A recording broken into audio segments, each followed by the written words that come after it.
Good afternoon. I'm Brent Roussin, Manitoba's Chief Provincial Public Health Officer.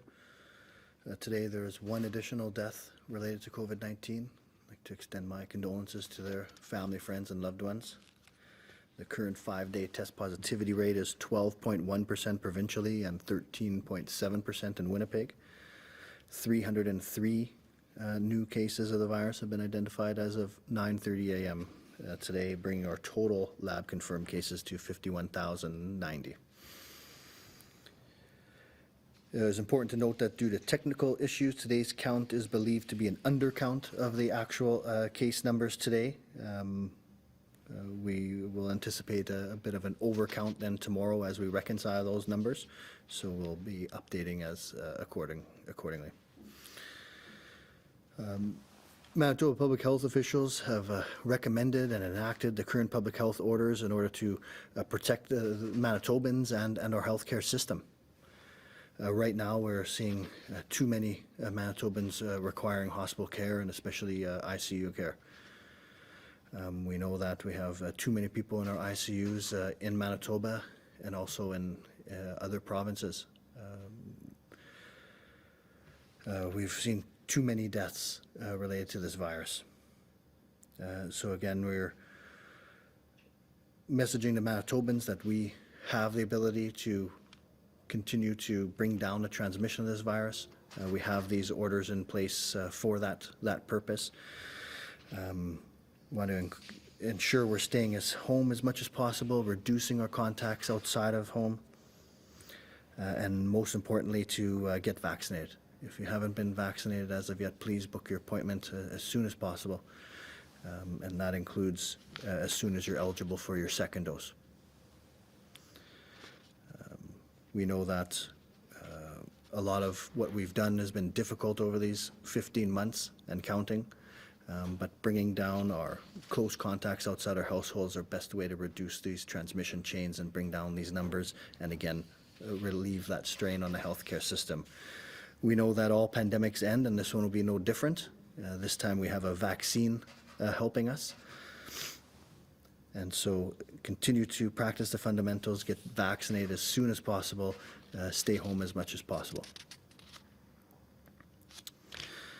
Before I turn things over to Dr. Reimer, I want to take a moment to acknowledge the terrible situation in Kamloops and other residential schools across the country. While these conversations are important, they are difficult and may cause trauma or bring memories of past abuse. I want to encourage any residential school survivors or Indigenous people who need to reach out to do so, to reach out for help. You can call the First Nations and Inuit Hope for Wellness helpline at 1-855-242-3310. Counseling is available in English and French and on request in many Indigenous languages. The loss of hundreds of thousands of children at these sites is heartbreaking. This is one example among thousands of Canada's history of colonization and oppression. This terrible history is not staying in the past, though. It continues to affect Indigenous people today. We see poor health outcomes and health disparities in our Indigenous populations. The pandemic has only further highlighted this. We have a virus introduced into the world with universal susceptibility, but we again see disproportionate effects on Indigenous people here in Canada. We need to continue to work with our Indigenous partners and First Nation leadership and others to help reduce these health disparities moving forward. And public health certainly wants to be a partner in that moving forward. So thank you again to Manitobans. I'm going to turn things over to Dr. Reimer. Thank you. Good afternoon. I'm Dr. Joss Reimer, Medical Lead for Manitoba's Vaccine Implementation Task Force. Before I begin, I want to apologize to the individuals this weekend who received an email from the task force that was an error but indicated that their appointments may have been canceled. The team has been working on some processes on how to handle canceled appointments, and due to human error, the message was actually sent out to about 15,000 people. A follow-up email was sent out to everyone on Saturday to correct the mistake. So we want to apologize for the confusion and, of course, following up to make sure that this doesn't happen again. As we have started to open up second dose appointments for people who had a first dose of either Moderna or Pfizer, I know that this has led to a lot of questions from people who received a first dose of AstraZeneca. These are good questions. These are important questions. And people want to know what vaccine they'll get and what else they may need to know about that vaccine. For quite a while at these press conferences, I've been saying that we were waiting for the results of a UK study that looked at second doses for people who received a first dose of AstraZeneca. This study was expected to be released by the end of May, but is still not out. And in fact, they've changed their estimated release date to late in June. We had been waiting because the data release timing was ideal for us to have the most updated scientific information prior to when the first recipients of AstraZeneca reached their 12-week mark. But late June is far too late for us to wait for. The good news is that a Spanish study has been released that showed that people who received a second dose of an mRNA vaccine after AstraZeneca had a good immune response. This is consistent with what we have seen in vaccines for other diseases as well. We've seen that changing products in between doses for almost every other vaccine still results in good effectiveness. And ultimately, that's what we're after: the effectiveness of the vaccine in preventing the spread and preventing the severity of a COVID infection. So what does all this mean for you? If you are someone who received a first dose of AstraZeneca, it means that we'll be recommending that your second dose be with an mRNA vaccine, either Pfizer or Moderna. It will be your turn when you meet provincial eligibility for second doses, like those who received Pfizer or Moderna. Alors, qu'est-ce que cela signifie pour vous si vous avez reçu le vaccin de AstraZeneca pour votre première dose? Cela signifie que vous recevrez un vaccin à ARN messager, soit Pfizer ou Moderna, pour votre deuxième dose. Vous devez attendre de répondre aux critères d'admissibilité établis par la province pour prendre rendez-vous pour votre deuxième dose. For most people, this will mean that you received your first dose of AstraZeneca on or before the April date, according to the provincial eligibility. There also is eligibility for those people who are Indigenous or have one of the health conditions that we announced related to second dose prioritization. So if you are Indigenous or have one of those health conditions, you are eligible for your mRNA vaccine a minimum of 28 days after your first dose of AstraZeneca. The 28 days is the minimum window between first and second dose, but based on the Spanish study, we are recommending spacing out those doses by 8 weeks if possible. The Spanish study gave Pfizer 8 to 12 weeks after AstraZeneca and saw the good immune response by doing so.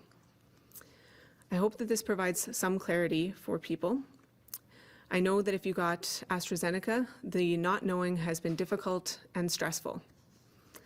And at the risk of repeating myself from previous press conferences, this new approach in what we're doing for the second dose doesn't change that you're choosing AstraZeneca as the first vaccine that was available to you was and still is the right decision.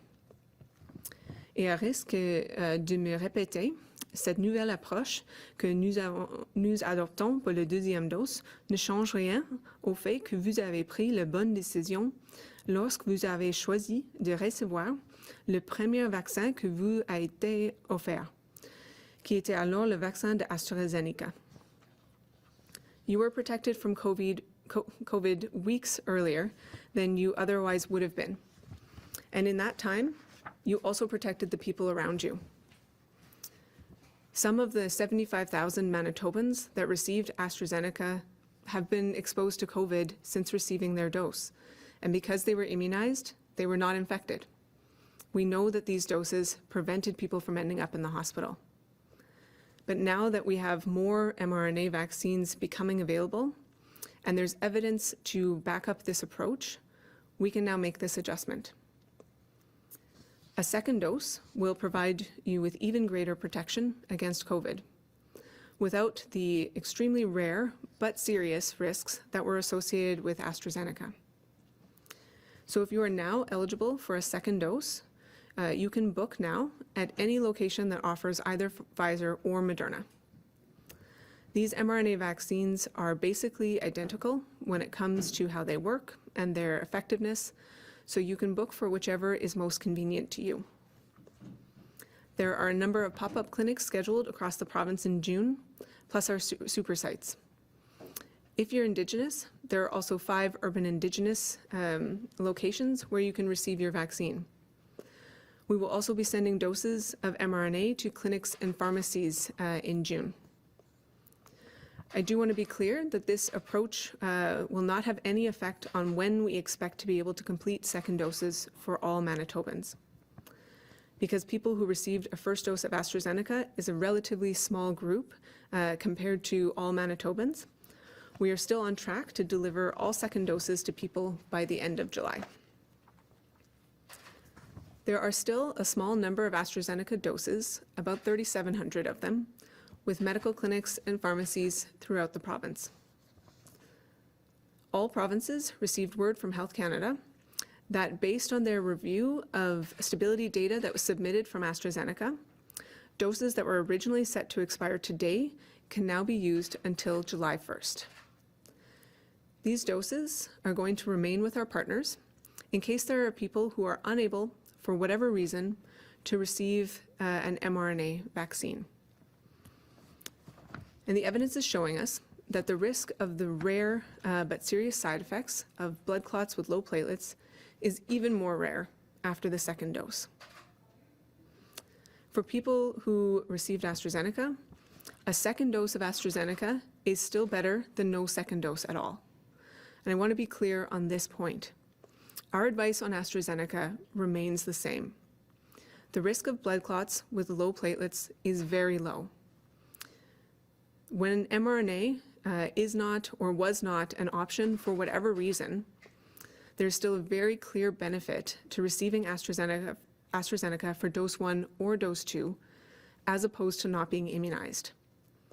This move to mRNA for dose 2 for most people is because we now have a robust supply of mRNA available to Manitobans.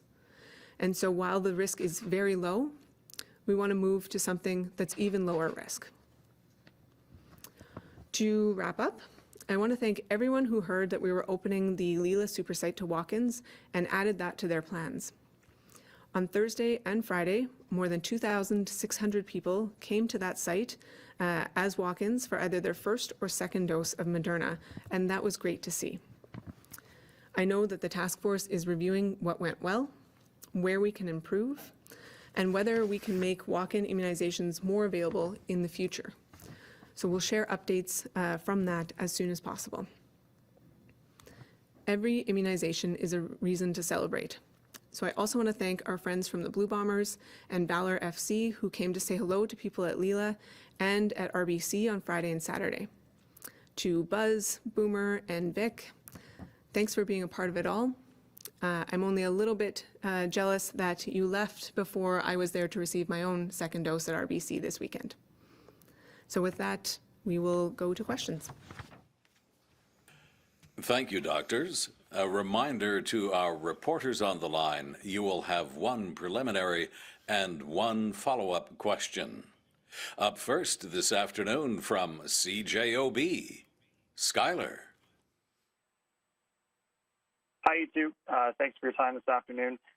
Dr. Reimer, there have been obviously so many questions for AstraZeneca recipients. I'll try to make this as simple as possible. Is a second dose of an mRNA vaccine as good or more effective than receiving a second dose of the AstraZeneca vaccine if it was available?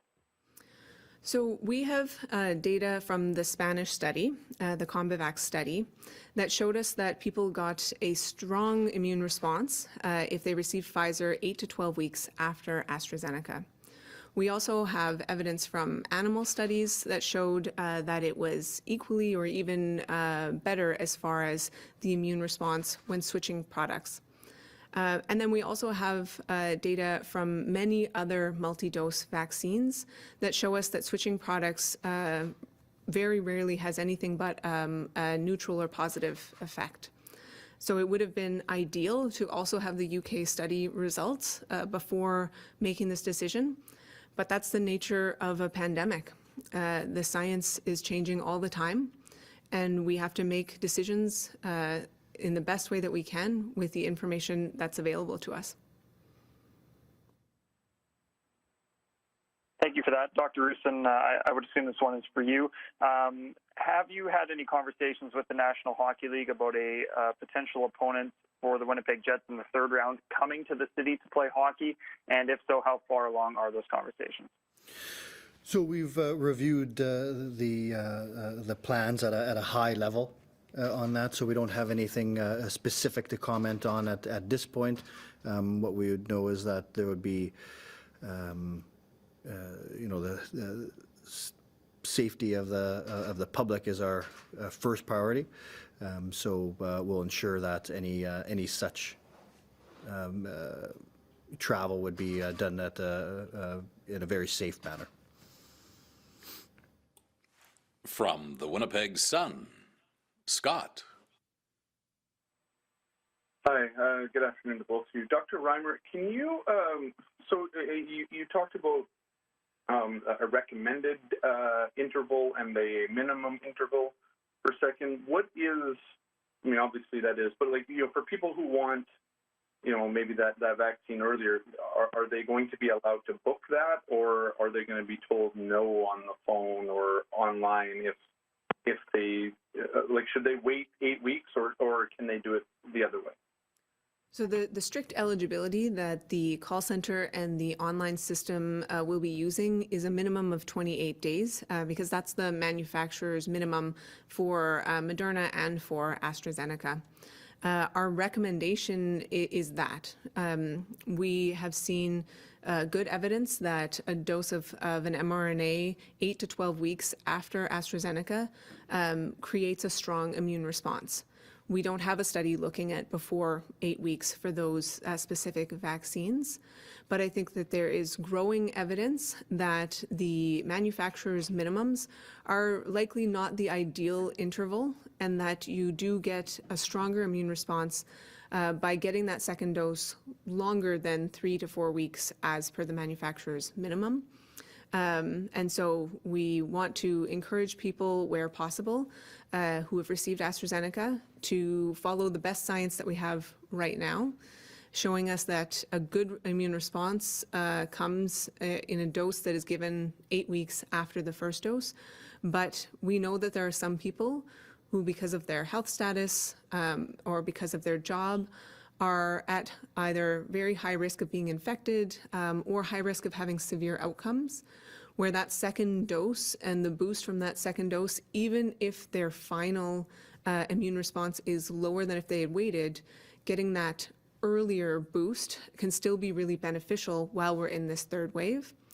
So the official minimum is 28 days, but for anyone who is relatively healthy and able to practice those fundamentals to avoid being infected, we recommend that they wait 8 weeks after their AstraZeneca before receiving an mRNA vaccine.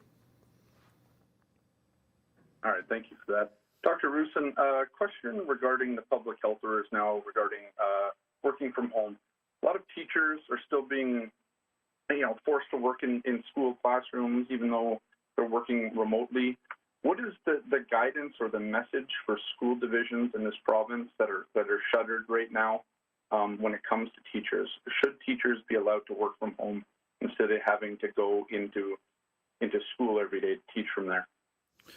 Well, the overall message is that people who can work from home. We require that in the public health orders. For these specific things, I would turn it to education on balancing the the need for it and balancing the safety precautions that are in place. Like we've mentioned many times here, our colleagues in education have done a tremendous job at making those schools safe for staff and students, and so we're still relying on them to do the same. From CBC Radio Canada, Mohammed. Hello, Dr. Roussin. Hello, Dr. Reimer. My first question, I guess it's for Dr. Reimer. The Spanish study that you mentioned just mixed AstraZeneca and Pfizer. So just for us and for people to understand, why is it safe to have a second dose of Moderna also in this case? Pfizer and Moderna work in the same way as far as how they trigger an immune response. Essentially, they're two different brands of the same vaccine. So they're both using mRNA. Both of them are in a lipid nanoparticle or a very tiny globule of fat that holds the mRNA. They both teach the cell to produce spike proteins that are the proteins on a virus that our body responds to. So we expect that whether you got Moderna or Pfizer after AstraZeneca, you would get an equivalent immune response. And we encourage people to get their second dose at whatever location is most convenient to them. We want people to get those second doses as soon as they hit that 8-week mark, and don't want them to worry about vaccine shopping while they're trying to book that appointment. Thank you very much. And I have a second question about vaccinations. If I have already been infected with COVID-19, should I receive the second dose of COVID-19 vaccine or not? For example, in Quebec, it's possible to don't have a second dose of vaccine. Is it something that you consider in the future? Yeah, this is something that there's a few different approaches that different jurisdictions are taking. There does appear to be some growing evidence that for people who have been infected in the past, that the first dose can function more like a booster or more like a second dose for people. But right now, we're so early in that evidence that we're still asking all Manitobans to get 2 doses because we'd rather be sure that people are protected than take a chance at the long-term protection that you get from an infection plus a dose. But certainly as the science evolves, if it becomes clear that there's good immunity, this is something that we can take away and change our approach if we need to.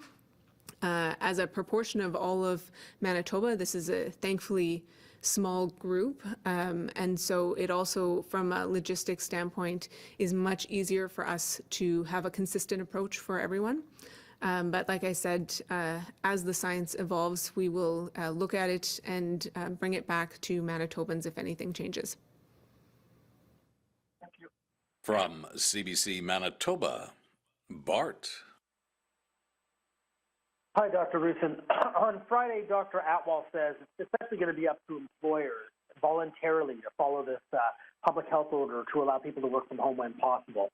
I've already heard from people who said that their employers are saying, nope, you're an essential worker, you got to come in, even if it's a white-collar job in an office with a laptop.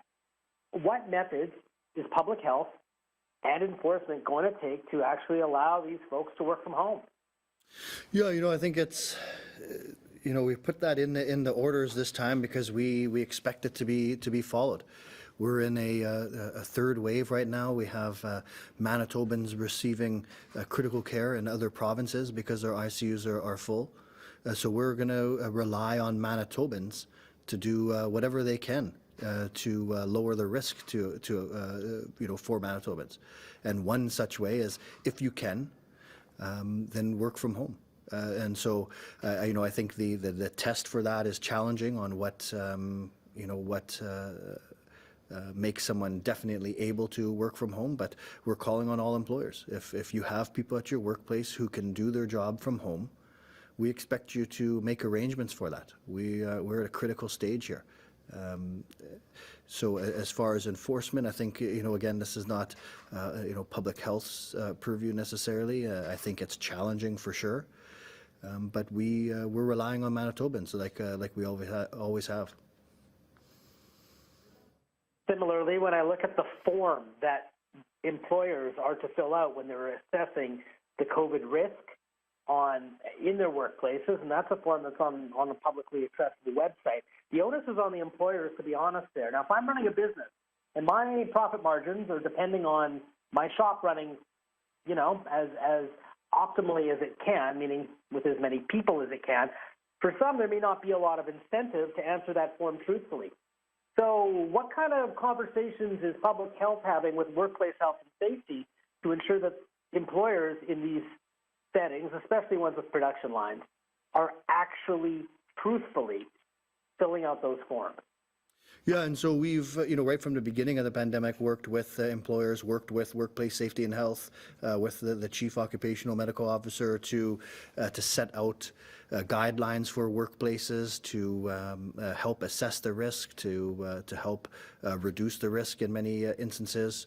We investigate cases and contacts within workplaces and try to remediate any issues with that.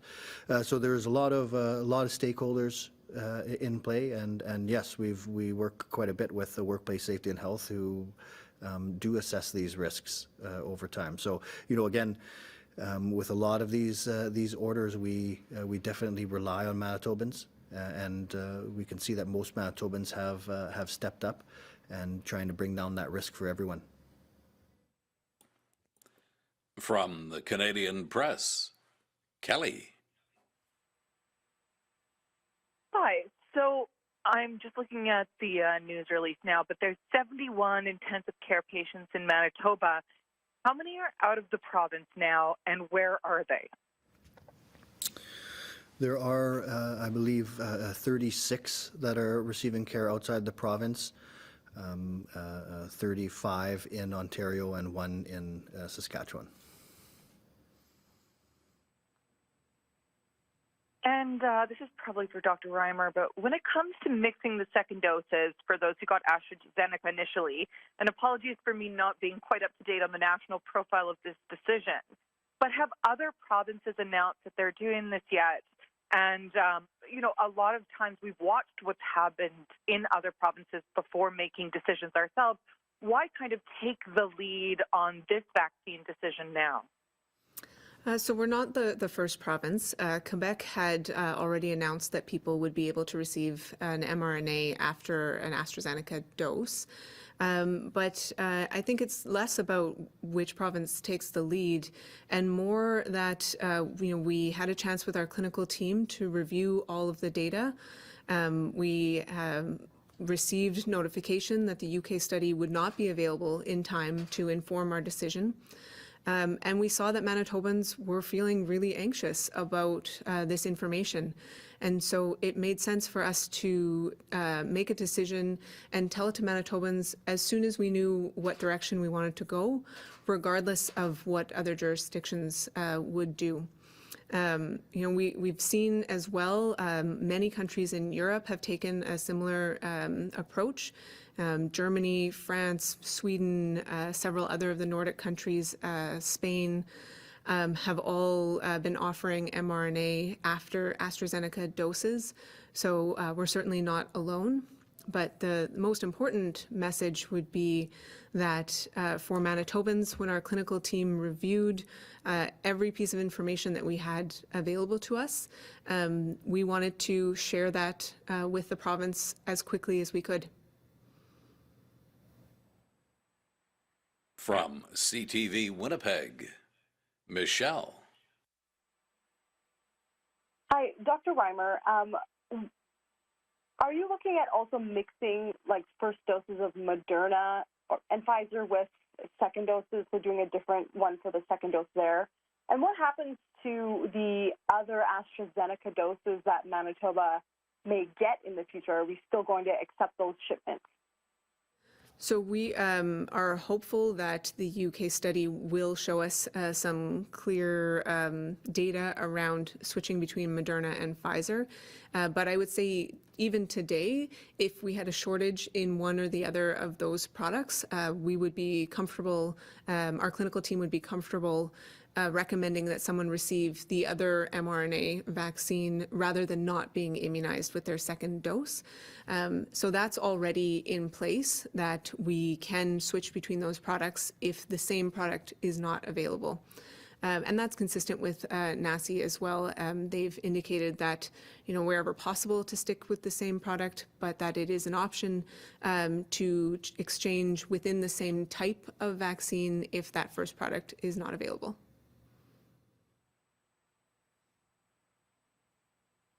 Okay. Yeah, I also asked about what happens to AstraZeneca, but doses coming forward. But I have another question for Dr. Roussin. What is the threshold between going from a fine to an arrest warrant for someone who's breaking public health orders? And why are some gatherings still taking place when there are numerous warnings not to do so? An example would be like a church service. Yeah, and so, our enforcement bulletin comes out on Tuesday, questions, specifics on escalation of fines or arrest warrants really isn't for public health. We'll have to direct that to our enforcement table. And, where our, public health has these orders in for a purpose. That's to protect Manitobans. We expect Manitobans to follow those orders, which we see for the most part. But we do see some of these gatherings, and enforcement becomes necessary at those points. But details on that will be in the enforcement update. From City News, Mark. Hi there. My question would be, we know the Army or the Canadian Forces arrived on Friday, and they were setting up and doing training over the weekend. It was also a weekend where we saw the single highest COVID admissions to our ICU. How optimistic are you that the military now being here is going to turn this COVID situation around in the province? Well, there's a number of issues there. Is that we're dealing with a lot of case numbers right now, and so high case numbers put strain on the healthcare system. And so first and foremost, we need to bring down these numbers. And so we're going to be watching those closely. We, expect those to come down, and thus less strain on the healthcare system. Of course, that's a lagging indicator. If we see these case counts coming down, we're still going to see strains on the healthcare system for the following week or two. But right now we're focused on bringing down these numbers in public health.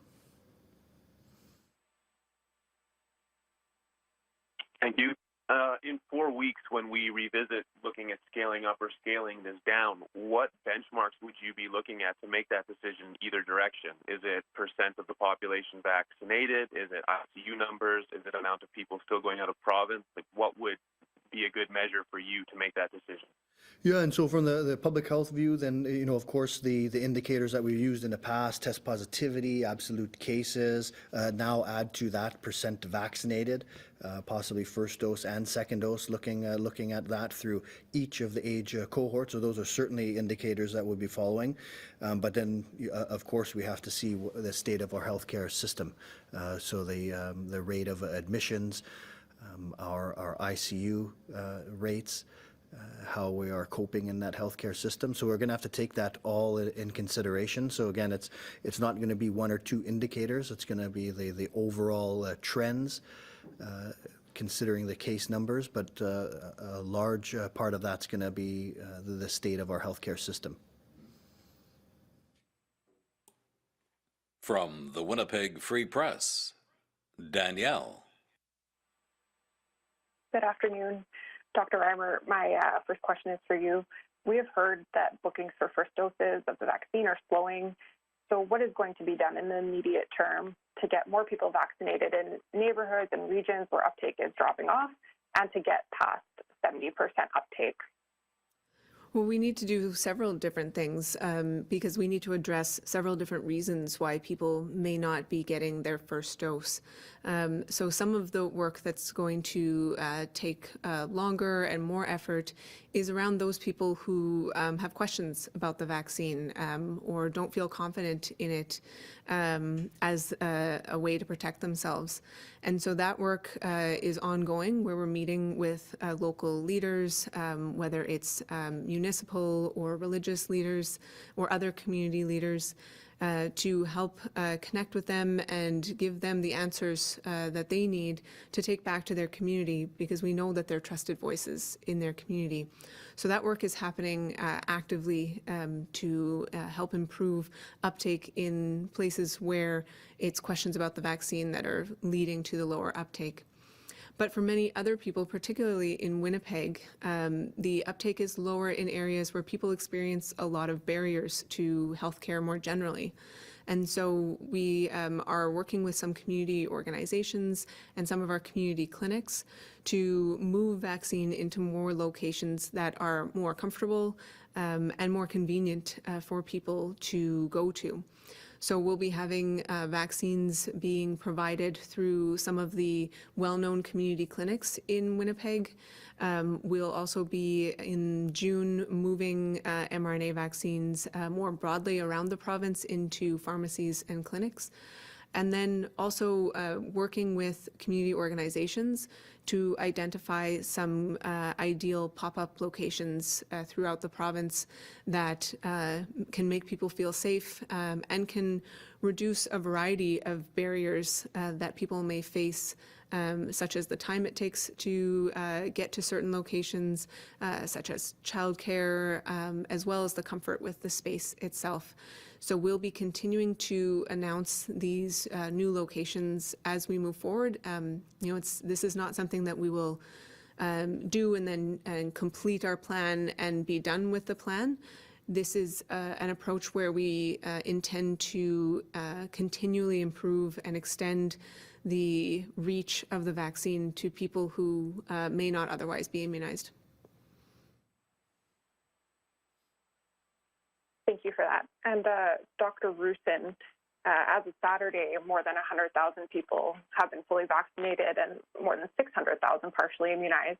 Will the province change its next set of public health orders to recognize the immunization status of vaccinated Manitobans? Yeah, so I mean, this is something that's definitely being considered. We want to find ways to show the immediate benefits of being vaccinated. We know those benefits are, protecting ourselves, protecting the people around us, but we also want to be able to, further encourage vaccine uptake by showing some immediate benefits to it.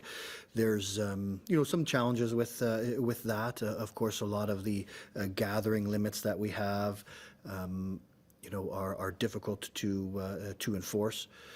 And if we open it up to vaccinate people, it becomes even more difficult to deal with the amount of gathering that would occur. So we're going to take a cautious approach to that. But most definitely, vaccines, are our way through these restrictions. And the more Manitobans that get vaccinated, they're receiving benefit immediately by protecting themselves and the people around them.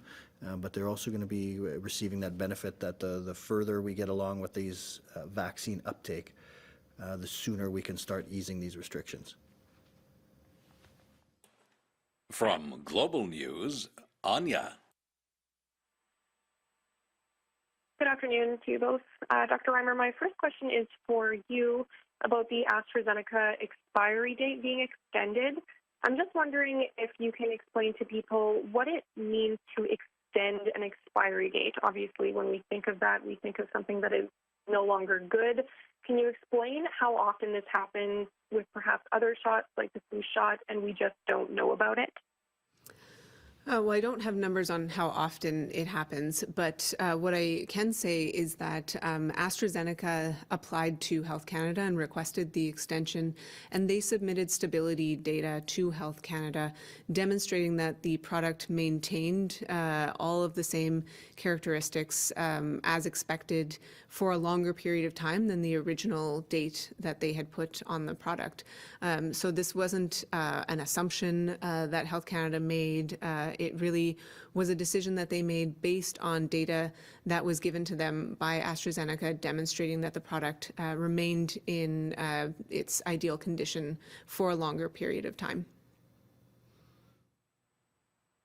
Okay, great, thanks. And Dr. Roussin, my next question is likely for you. Toronto is allowing several hundred fully vaccinated healthcare workers to attend tonight's NHL game, and Montreal allowed a few thousand members of the public into their game on the other weekend. Is the province considering something like this for the Jets home games in the second round?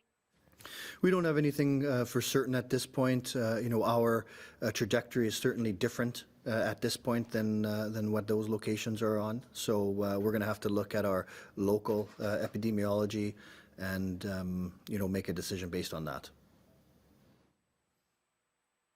From the Brandon Sun, Kimberly. Good afternoon, Dr. Roussin. My question is for you. What is a clear definition of no transmissions in the workplace if you aren't counting cases occurring, say, in the lunchroom of a workplace, based on what Dr. Atwell said last Friday? Yeah, it depends. So investigating disease clusters is what public health does all the time. So this is not new to be investigating clusters of illness and finding transmission chains and then implementing measures. So this is a process that we have for many other illnesses. So when you look at a workplace, we try to find out whether there was transmission or clear transmission within that workplace. We work with that workplace to try to remediate things. Even if we don't necessarily find transmission, there's always things that can be improved upon. And we're able to do that with most workplaces. I think if we find evidence of ongoing transmission within a workplace, that's where we have that, always have had that option to close that workplace for a defined period of time, to complete the investigation, to stop the transmission chain there. So it really depends on the specifics, but this is really what the public health team does all the time. Thank you. I have no further questions. Our final reporter this afternoon from CTV National News, Jill. Good afternoon. Dr. Reimer, we're seeing Southern Health is now consistently reporting, the second highest number of infections, of course, well below Winnipeg region, but still second highest infections in the province now. How's that translating into hospitalizations and ICU capacity? I'll let Dr. Roussin take that question. Yeah, and so again, these are the hospitalization and ICU are typically lagging indicators, so we see that follow the higher climbing cases. So I don't have any of those specific numbers in front of me, but what we know is a certain proportion of test positives will end up being in hospital, and a certain proportion of those will need ICU. So the higher the numbers in any region or any health sector is going to eventually lead to increasing demands on the healthcare system. Dr. Reimer, apologies. This question is for you. AstraZeneca appears to be vaccine non grata in this province now. We saw big lineups outside pharmacies this weekend of people getting second doses. What are we telling the feds now? Are we saying we just don't want the vaccine in this province anymore? Well, we still are using AstraZeneca for people who wouldn't otherwise be able to receive a first or a second dose for whatever reason that may be, whether it be an allergy or discomfort with the mRNA or access to a site. So we do still want to have some AstraZeneca available in the province for people to make sure that we have the best options available to every Manitoban, regardless of their personal circumstances or where they live or their health status. So, it's been a challenge to communicate with Manitobans about AstraZeneca because of all of the new information that we've gotten throughout this pandemic on AstraZeneca. But we do want to reiterate to Manitobans that protecting yourself and protecting your families and your community was the right decision. That even though we're changing now and recommending mRNA for most people, that AstraZeneca served a critical role in this rollout in preventing deaths, in preventing hospitalization. Many of the people who received AstraZeneca would have been exposed at some point in the last few months to COVID in the community, in their households, in their workplaces, in gatherings, and we know that AstraZeneca helped reduce infections. We know that it worked to prevent people from ending up in the hospital. So our plan going forward with the information we have today is to focus mostly on mRNA, but still keeping AstraZeneca available for those people who wouldn't be able to receive an mRNA. Thanks, everyone. This concludes our media briefing.